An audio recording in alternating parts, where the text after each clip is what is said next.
Cristo anunciou, Kardec codificou, à luz de um novo tempo, a doutrina se firmou. O movimento cresceu, a verdade se estendeu. O tempo há de passar. Cristo. Olá, mais uma vez aqui nos encontramos para dar prosseguimento nesse nosso estudo sistematizado da doutrina espírita. Nós hoje já estamos no nosso vigésimo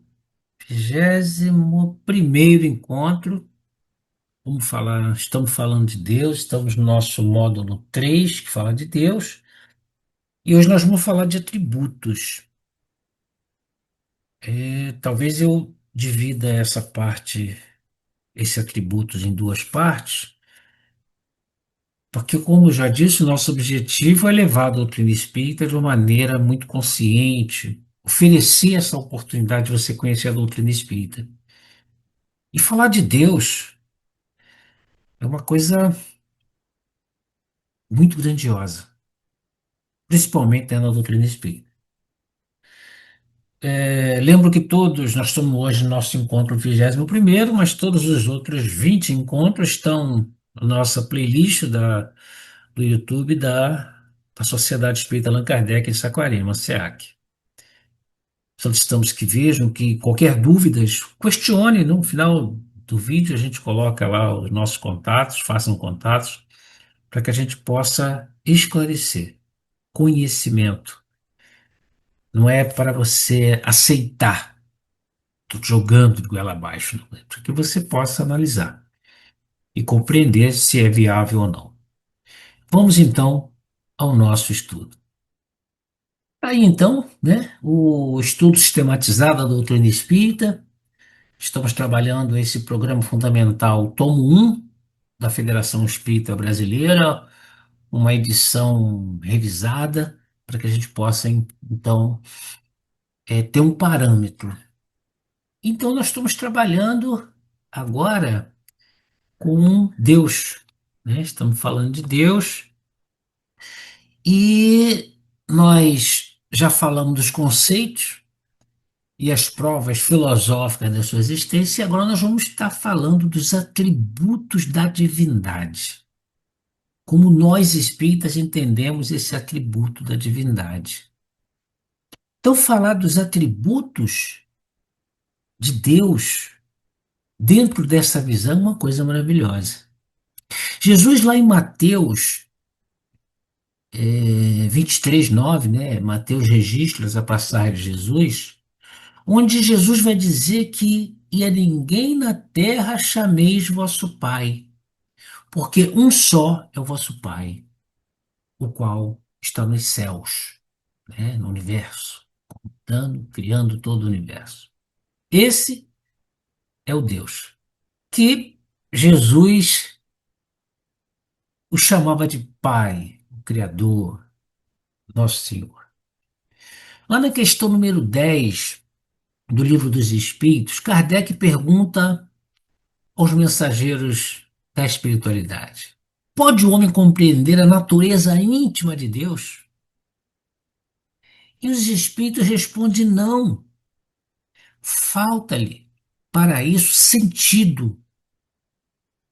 Então, nós não temos essa compreensão geral de Deus. Por isso que, para uns, Deus é um velhinho de barba branca, para outro, Deus é um raio, ou seja, vários.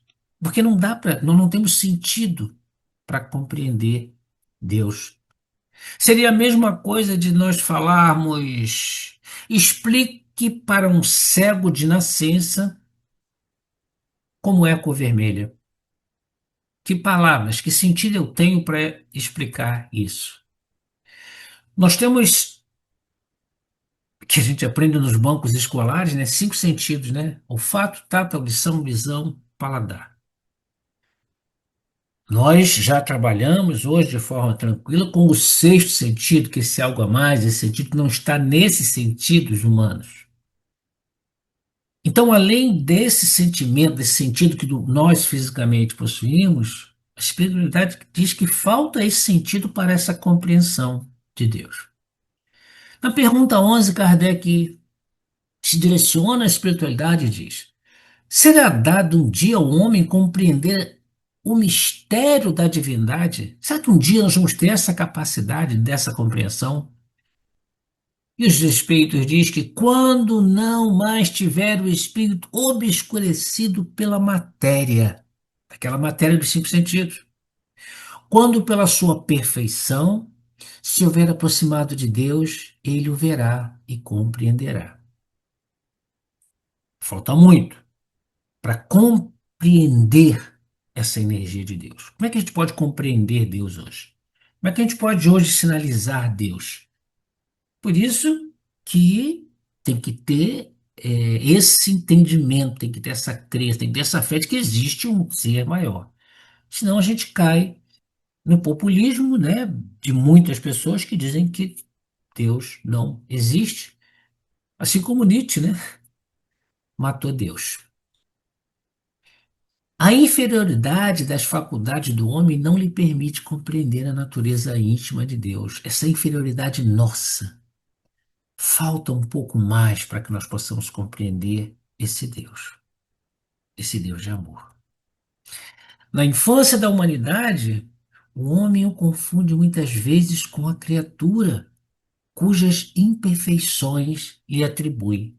É a gente acreditar que Deus é a nossa imagem e semelhança, quando é o inverso. Nós somos a semelhança de Deus, a imagem de Deus.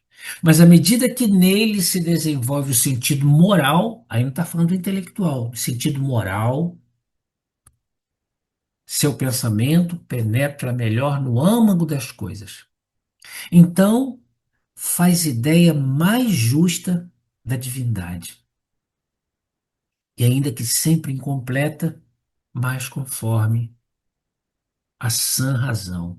Então, à medida que a gente vai crescendo, vai evoluindo, e não só o intelectual, mas o moral, o espiritual, a gente vai tendo essa capacidade. E é aquela capacidade de compreender coisas que para a gente pode ser normal. Eu chupar uma bala, por exemplo, e jogar o papel no chão, uma coisa assim, um papelzinho. Essa compreensão de que, se todos nós pensássemos assim, estaríamos cheios de papel de bala espalhado pelo chão. Essa compreensão de que um grão de areia é importante, porque se ele não fosse importante, não teríamos as dunas, não teríamos as praias, porque elas são compostas de grãos de areia. Então, quando a gente vai aumentando essa nossa visão de que nós precisamos ser irmãos, de que precisamos fazer o bem, de que nós somos seres espirituais, labutando, crescendo e precisamos auxiliar o nosso irmão e não julgar, não condenar, a gente vai ficando mais próximo dessa inteligência, desse entendimento, então, de Deus. Na questão número 12, Kardec pergunta: embora não possamos compreender a natureza íntima de Deus, podemos formar ideia de alguma de suas perfeições? Ou seja, não consigo compreender de uma forma geral, mas eu posso saber de algumas das perfeições de Deus? E os Espíritos respondem: de algumas sim. O homem as compreende melhor à proporção que se eleva acima da matéria, entreveias pelo pensamento. Então, o momento em que nós passamos a compreender que somos esses espíritos em crescimento, em evolução, de que as coisas que nos acontecem são para o nosso crescimento espiritual, de que Deus não nos castiga, de que Deus nos dá a oportunidade, de que nós devemos olhar as pessoas ao nosso redor, os espíritos ao nosso redor, como irmãos, uma vez que nós conseguimos estar um pouquinho acima dessa matéria em que nós estamos investidos, nós vamos conseguir ter esse pensamento um pouquinho melhor dessa natureza íntima de Deus. Compreender um pouco melhor essa natureza íntima de Deus. Na questão número 13, Kardec pergunta: quando dizemos que Deus é eterno, infinito, imutável, imaterial, único, onipotente, soberanamente justo e bom, nós temos então uma ideia completa de todos os seus atributos? A gente tem alguns atributos. Nós vamos ter uma ideia completa desses atributos de Deus se nós compreendermos essa situação? E aí, os espíritos eles vão responder a Kardec e a nós nesse momento. Do vosso ponto de vista, sim, porque credes abranger tudo. Na realidade, a gente vê Deus de uma forma muito pequena. Quando as religiões de diversos segmentos acreditam que Deus é daquela religião, de que Deus se frustra, de que Deus fica com raiva, de que Deus se arrepende, nós estamos com uma visão muito restrita desse Deus de amor. A doutrina espírita tem uma visão de um Deus soberano, não é um Deus de um exército, Deus de uma nação, Deus de uma religião, é um Deus único, bom, maravilhoso. Sabei, porém, completos espíritos, que há coisas que estão acima da inteligência do homem mais inteligente, as quais a vossa linguagem restrita às vossas ideias e sensações não tem meios de exprimir. Essa ideia de que o nosso orgulho, a nossa vaidade, às vezes nos coloca numa postura, nos achando melhor, nos achando mais evoluído, nos achando mais inteligente, achando que não erramos, que o outro está sempre errado. Isso faz com que a nossa visão fique restrita, principalmente com relação a Deus. Então, ele coloca que o homem mais inteligente não tem essa capacidade, não tem essa abrangência, esse entendimento. E continuam. A razão, com efeito, vos diz que Deus deve possuir em grau supremo essas perfeições. Porquanto, se uma lhe faltasse, ou não fosse infinita, já ele não seria superior a tudo. Não seria porquanto Deus, não era Deus. Se faltasse um sentimento, se Deus ficasse com raiva, se Deus ficasse chateado, se Deus tivesse medo de uma outra força, se Deus, as coisas que Deus criasse fossem, mudassem, não seria Deus. Não seria Deus. E eles completam. Para estar acima de todas as coisas, Deus tem que se achar isento de qualquer vicissitude e de qualquer das imperfeições que a imaginação possa conceber. Então Deus não está sujeito a vícios. Deus não está sujeito a nenhum tipo de imperfeição. Por isso que nós compreendemos que não existe nada, nada, nada que Deus criou que esteja fadado a, a não progredir, que esteja fadado a se destruir, a não chegar a essa perfeição. Todas as criaturas, tudo criado por Deus evolui. Por isso que nós temos essa noção, esse entendimento de que todos nós chegaremos lá, chegaremos nessa evolução, chegaremos nesse crescimento. Agora depende de cada um de nós, cada um segundo suas obras. Alguns podem demorar algumas centenas de anos ou de encarnações, outros milhares, depende de nós. E a doutrina espírita vem trazer para a gente esse instrumento para que a gente possa acelerar esse nosso processo, sair desse mesmismos. Lá na questão número 13, Kardec ele vai falar para a gente desses atributos. Ele vai falar para a gente que Deus ele é eterno, que Deus ele é imutável. Vai falar que Deus é imaterial, ele é único. Ele vai falar que Deus é onipotente. E vai falar para a gente que Deus é soberanamente justo e bom. Mas eu gostaria de minuciar cada um desses atributos que a gente já pode, que nós já temos condições de compreender desse Deus. E para não ficar tão longo, né? Nosso objetivo não é que fique longo. Eu vou deixar isso para o nosso próximo encontro. É claro que se alguém estiver vendo agora e já tiver passado muito tempo, né? Isso vai estar no playlist, então o próximo item vai estar apto ali. E quem está seguindo semanalmente, no próximo encontro, então, nós vamos detalhar cada um desses atributos de Deus. Então, até o nosso próximo encontro, onde nós vamos então complementar esses atributos de Deus e continuamos solicitando que estudemos a luz da doutrina espírita. E quem estiver assistindo e achar, poxa, mas isso não está certo, faça um questionamento. No finalzinho do vídeo aqui tem os números.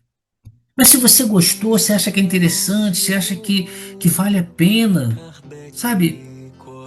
Compartilhe isso com outras pessoas, para que a gente possa ter noção exata do que é a doutrina espírita e não sair por aí falando coisas, dizendo que Kardec está ultrapassado, dizendo que a doutrina espírita é isso, falando coisas, chamando de doutrina espírita aquilo que não é espiritismo. Esse é o nosso objetivo. Então, peço a Deus que abençoe a cada um que esteja aqui assistindo conosco, que esteja participando conosco. Se inscreve no nosso canal, participe mesmo para que a gente possa divulgar cada vez mais essa doutrina de amor. Então, até o nosso próximo encontro. Que a paz de Deus esteja presente em nossos corações. O amor sempre mais e mais.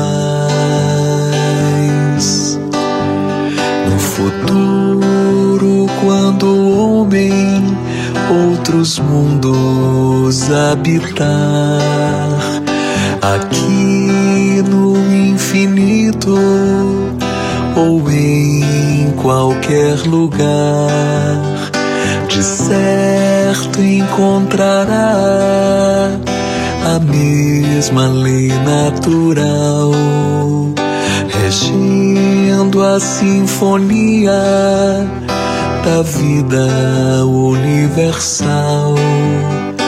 Nascer, morrer, renascer ainda e progredir sem cessar, tal é a lei. Nascer, morrer, renascer ainda e progredir sem cessar, tal